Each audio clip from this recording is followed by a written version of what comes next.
Galia Vaskudanova is with us tonight. Now, you've been in Australia for about 3.5 months and you fled Ukraine.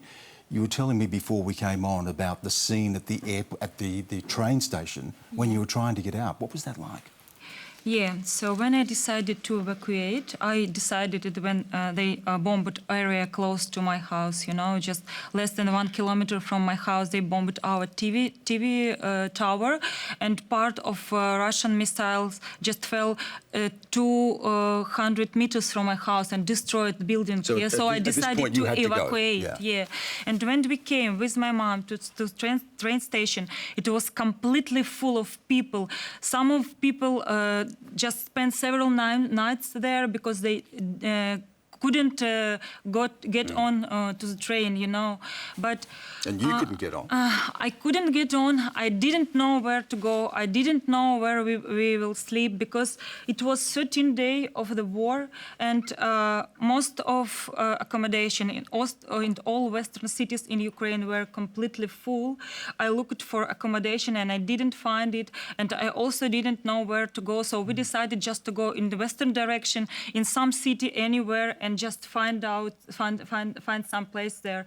And when we were lucky and we get on the train, and it was completely full. People were sitting on the floor, even on a train vestibule. Do you know what I mean? And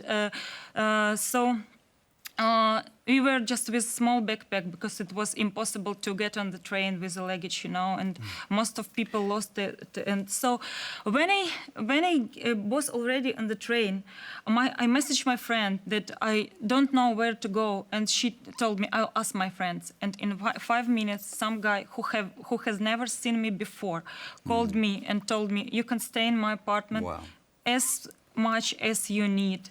And we stayed there 3 months with my mom. You got out, but your mum is still there. Are you in contact with her? How is she? Yeah, I'm in contact with my mom, and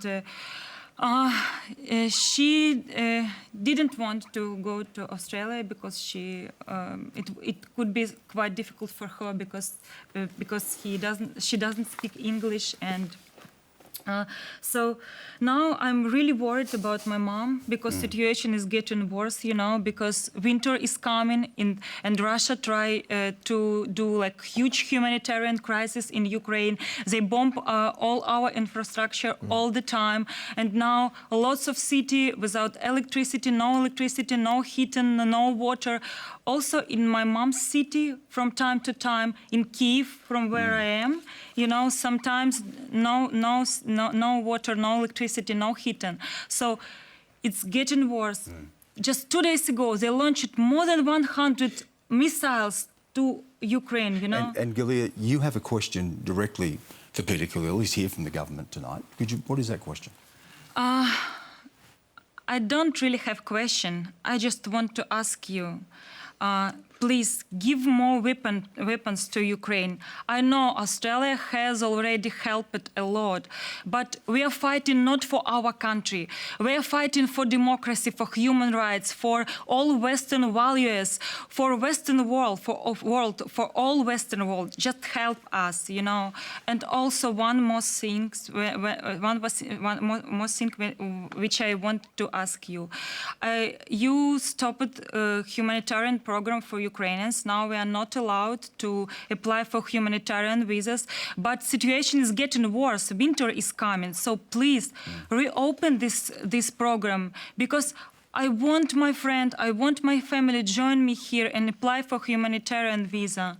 Thank you, Galia. Good luck to your mum as well. Send her best wishes if you get to talk to her. And Peter.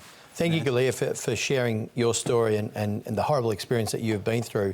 And I'm glad Santilla raised the human dimension as well. We've heard it firsthand from you, because we talk about the invasion, we talk about the breach of the UN Charter, we talk about these abstract principles, you know, a dictator invading a smaller neighbour, a smaller country, but they have laid waste to Ukraine.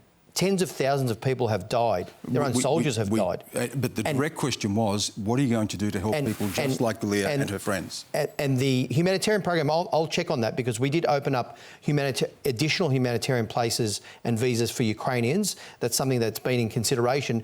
On the aid, Australia is one of the the largest non-NATO military contributor to Ukraine. We continue to provide support that's in constant consideration. We made further announcements about trainers for Ukrainian forces. There's additional humanitarian aid. That's important.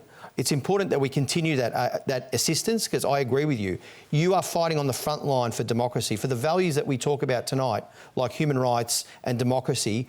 People are dying for that on the ground, and it's really our responsibility and obligation to support you in that effort.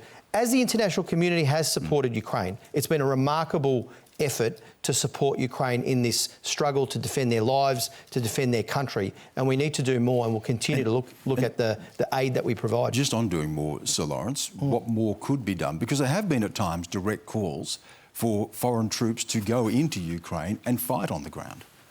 So that takes us back to the nuclear issue, because to some extent it's a myth that nuclear weapons haven't been used in this conflict.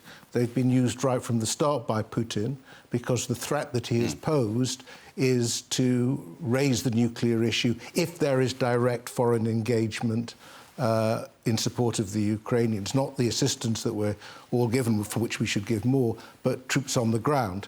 And that has been respected by NATO. Nuclear deterrence has worked, which is one reason why I'm not sure he would want to jeopardise that. And then we've also heard how you don't need nuclear weapons to terrorise a population. There are all sorts of other ways by which you can make life miserable. And then you come to the conclusion, following from the previous question about negotiations, if that's difficult, then the only way to bring this quickly to an end is to give Ukraine the maximum amount of support. I don't think we're going to... What does that... Well, I think, you know, they need modern tanks. They could do with some more aircraft. They need ammunition. And the Europeans have to step up. Well, I mean, they've been terrible. Well, I don't think that's wholly fair. Well, no, I don't think it is. But the Americans have spent $25 billion helping Ukraine. Britain has spent $5 billion. And if you exclude Poland, Britain's contribution of $5 billion is more than the rest of Europe combined. The rest of Europe combined. I'll go to Gideon on that. What more should or could be done? And Gideon, to that original point, how or even when does this end? Well, I mean, on the military front, I think, you know, it's right that Europe, and particularly Germany, has been very, very hesitant for their own historical reasons. They're very antsy about getting involved with German tanks shooting at Russian troops. It's kind of, but I think they need to get over it, really. They've been... And the French. Yeah, the French a little bit been a bit more forward, but I mean, Lawrence would know more than I about exactly what kit's been provided. But yeah, I think broadly speaking, there's a danger for the West in that now you have a Republican House. They'll begin to say, you know, this war's actually in Europe. How come America's spending more? America's sending more? And so the Europeans are going to have to shift.